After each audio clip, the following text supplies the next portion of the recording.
The icy evening air bit into the skin like thousands of tiny, invisible needles.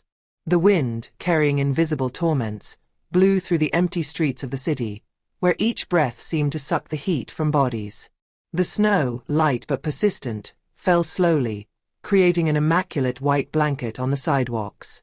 The deserted streets were bathed in a pale light, barely lit by the street lamps, whose light flickered like a hesitant glow in the face of the harshness of winter. The silence of the night was almost unreal, interrupted only by the muffled sound of the footsteps of Malik, a black man in his 30s. He walked with a heavy but measured step, his thoughts clinging to the multiple concerns of a rising entrepreneur. His working day had just ended, long and full of challenges, but despite the accumulated fatigue, he felt a form of satisfaction. The success he had built over the years, not without sacrifice, had become a tangible reality. Malik, discreet and reserved, was used to seeing the fruits of his labor blossom slowly but surely, like a garden that he cultivated in the shadows of prying eyes. That evening, however, he was just another man, lonely in the vast city, his figure almost melting into the mist of the night. He wore a dark coat, cut from thick wool, and his black scarf, which he had wrapped several times around his neck, added to his elegant but sober appearance. As he crossed a narrow alley, lit by dim lampposts whose light flickered, at first he heard only the distant sound of sirens. Then the flashing lights, red and blue, appeared in the night like shards of broken glass, illuminating the alley with a violent and distorted light. A shiver ran down Malik's spine, although he didn't yet understand what was happening. The police car came to a noisy stop, its tires squealing on the cold asphalt. From inside, two police officers emerged, their long coats beating against the icy air, their massive figures imposing themselves on the silent space of the alley. The first policeman, an imposing blond man, raised his arm abruptly, interrupting the tranquility of the night. A smirk formed on his face, as if he had just identified a culprit without even needing proof. He advanced towards Malik, his footsteps echoing menacingly. "Hey you! Stop!" he shouted, his voice breaking the air like a blast. Surprised, Malik stopped instantly, a slight tightness in his chest, but no sign of fear. A moment of confusion crossed his mind, but he quickly regained his composure. That was part of the game, wasn't it? The daily humiliations, the systemic indifference towards him, he had become accustomed to it. He slowly turned his head, his eyes falling on the police officers who were now staring at him, with curiosity tinged with contempt. There were two of them, but that evening Malik knew that the scene would not be reduced to a simple routine check. "Good evening, agents," he replied in a calm voice, a sincere question in his tone, as if he was still wondering why this was happening to him. He felt like he was caught in a repeat, a never-ending spectacle of injustice. He asked the question anyway. "Is there a problem?" The blonde policeman stopped a comfortable distance from Malik, an even wider smile on his lips. He didn't need to respond with words, his look alone was enough to get his message across. "You have nothing to say, you are just a suspect." "Your papers now," he said sharply and authoritatively, his eyes scanning Malik as if he expected the man in front of him to kneel. Malik didn't have a second of hesitation. He knew what was coming next. He knew he couldn't argue, not that night.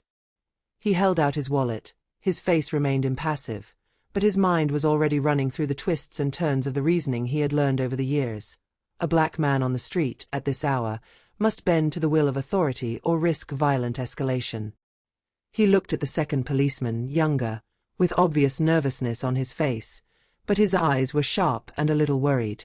Malik felt that this police officer was not comfortable, that he perhaps did not even understand why he was part of this scene. This police officer was only a cog in the machine, an executioner, perhaps a little more reluctant, but certainly influenced by the hierarchy around him. "Why are you controlling me?"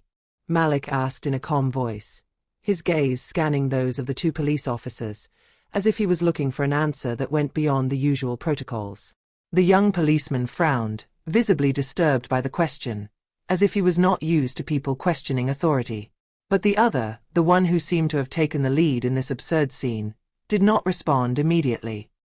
He observed Malik for a moment, as if analyzing every word and gesture of the man in front of him, looking for something to complain about, a flaw to exploit. We're the ones asking the questions. You match the description of a suspect, he finally replied, in a detached, almost blasé tone. Malik knew that this excuse was as old as discrimination itself. Match the description was an empty phrase, a pretext used again and again to justify arbitrary checks, systematic humiliation and intimidation of black people in the streets. It was the usual line of defense, the armor of those who had nothing to offer other than prejudices ingrained in their minds. Malik, having been confronted with this type of situation, had experienced it too often to believe it for a single second. But that evening, something different settled in the air, like an unease, a strange feeling that the injustice playing out was not just an isolated incident, but a symptom of a much larger, dehumanizing system. I live a few blocks from here, I'm just going home after work, Malik explained calmly, his voice almost solemn, although a hint of frustration crept into his words. He was not surprised by the response he expected, nor by the obvious contempt they reserved for him. It was a matter of repeating the story, as in a play that he had learned by heart. The police, however, were not ready to give him this chance to escape easily. They seemed to take sadistic pleasure in prolonging this control. The oldest, the one whose imposing and arrogant presence dominated the scene, did not just question him. He acted as if every word Malik spoke was an attempt at defiance, as if the man's mere existence was an affront to his authority. "Search him," he ordered coldly, without looking at Malik, as if he were talking about an inanimate object rather than a human being. The young policeman, more nervous but also more impulsive, immediately complied. In an instant, he snatched Malik's bag from his shoulders with a brutality that made the latter jump. The sharp sound of the zipper being torn echoed through the cold air, followed by the metallic clatter of the bag being overturned on the floor. The contents of the bag spilled out onto the snow, creating a grotesque picture of what had until then been an orderly world of work and responsibilities. Malik's laptop, his neatly arranged documents, a book he had started reading during his commute, all of these personal items now became soiled trophies, sprawled on the cold, wet ground. The police scrutinized his belongings as if they were a clue to an impending crime, their gazes eager for a find, an excuse, a justification for their behavior. "Nothing illegal?" the young police officer said ironically in a tone that sought to mask insecurity under false confidence. He leaned over the papers, sliding them with one hand roughly, throwing them away without regard for their order or importance. Malik clenched his fists in his pockets, his mind racing. The situation was humiliating, but he knew that acting on impulse would only make things worse. He was a man alone against two police officers, in an empty alley, under a freezing sky. Any violent or even authoritarian reaction would be a perfect excuse to justify the use of force. He forced himself to breathe slowly, to remain calm, even if deep inside him, anger was rising, boiling and burning. "Can I pick up my things?" he asked in a measured voice, even though his heart was beating hard in his chest. The young police officer stared at him for a moment before answering him, a crooked smile that denoted more malice than professionalism. "Not so fast," he sneered, a mirthless laugh that echoed through the empty alley. Then, in an act of pure cruelty, the older policeman abruptly approached Malik. With a sharp jerk, he grabbed the scarf that Malik was wearing around his neck and pulled it violently, strangling him for a moment. Malik found himself paralyzed, his breathing cut off by the force of the gesture. He felt himself swaying under the effect of the brutal traction, the pain in his throat and the pressure of a body seeking to impose its domination. Before he could react, the other officer forcefully pushed him against the icy wall, his back hitting the hard surface hard, his body absorbing the pain while throwing him into the violent reality of the street. "Be less smart, okay?" The older man sneered, his face shrouded in darkness, but his eyes piercing the cold air with a gleam of disdain. Malik felt a burn spreading through his abdomen, the anger of a lifetime of humiliation surging all at once, but he suppressed it, no matter how sharp and intense it was. He knew full well that fighting back would only make things worse. There was no room for violence in this scenario. If his fists were raised, he would be the one to end up in the spotlight. It was he who would be the suspect, and not them. The minutes passed slowly.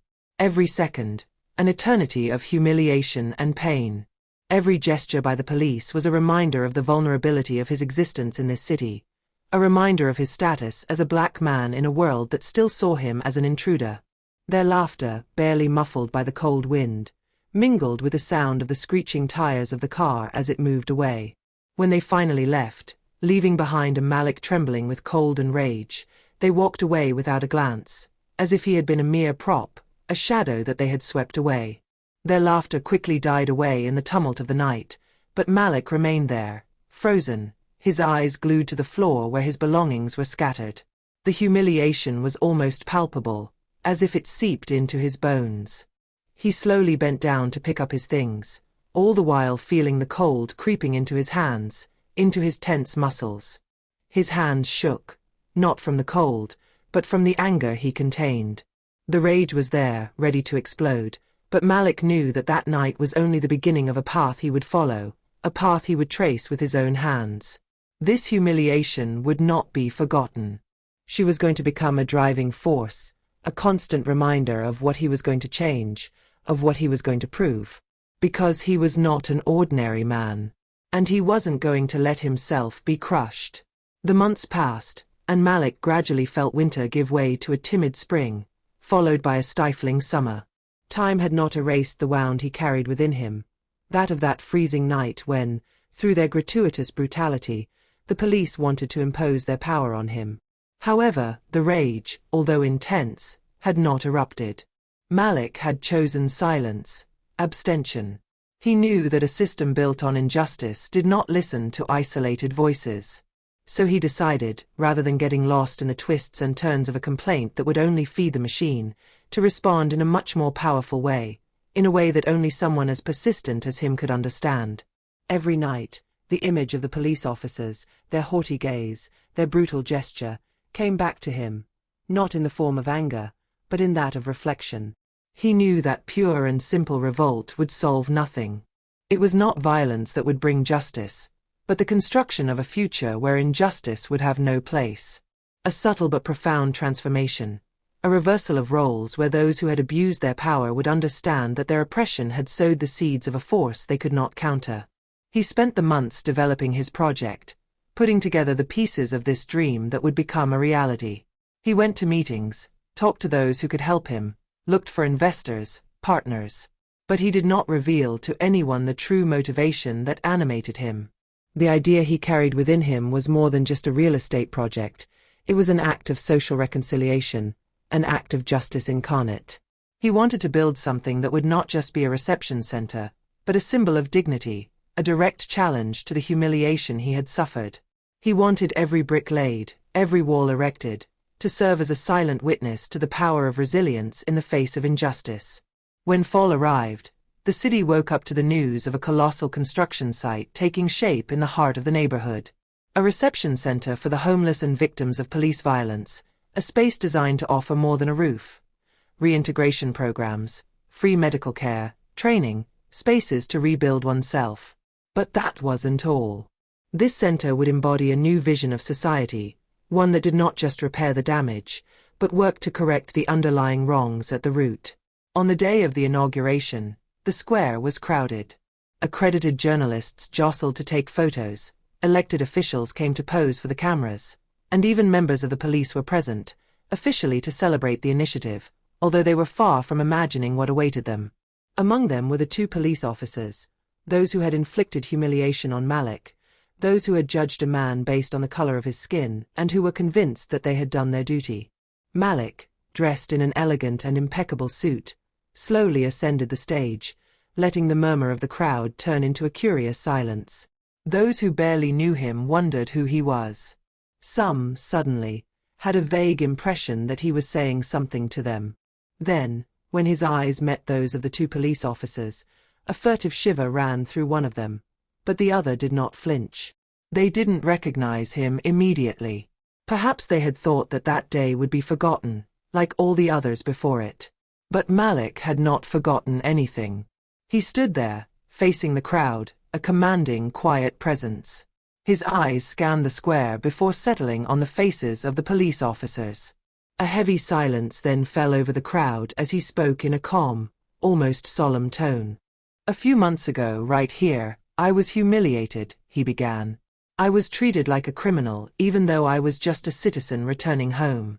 The cold, impassive look he gave the police officers echoed through the crowd. It was as if he put them directly in the dock, without shouting or outburst, just by the naked truth of his words. He let a few seconds pass, so that everyone could hear the implications of his words, so that the emotion could unfold, slow but strong. Then he continued. "That evening I understood one thing.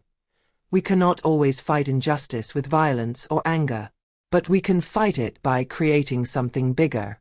It wasn't revenge he sought, but transformation, the kind of transformation that shakes those who thought they were in control. All eyes in the crowd turned to the police officers. Their once arrogant posture slowly decayed. They began to realize, one by one, that what they had underestimated was not a broken man, but a quiet strength, a man who didn't need to knock to be heard. They looked down, unable to meet his gaze. Their shame was greater than anything they could have imagined. "This center is not just a refuge," Malik concludes. "It's a symbol. A reminder that a man's dignity is not measured by the color of his skin or the way others perceive him." Thunderous applause broke out, loud and vibrant, like an echo of the pride of an entire community that recognized itself in this initiative. Malik slowly came down from the stage, his gaze serene and determined, but a slight smile played on his lips. He didn't even turn towards the police. They were already insignificant in his eyes. The real judgment had taken place. Their humiliation needed no words. As he passed, the two police officers deliberately looked away, knowing that the greatest lesson they could learn was to never underestimate the power of a man who chooses to respond to injustice with dignity and grandeur. That evening, Malik did not return home with a feeling of vengeance. He hadn't won a battle, but he had won something much more precious: the certainty of having transformed a humiliation into an act of greatness, a humiliation that now fueled his strength, his ambition, and his commitment to a better future.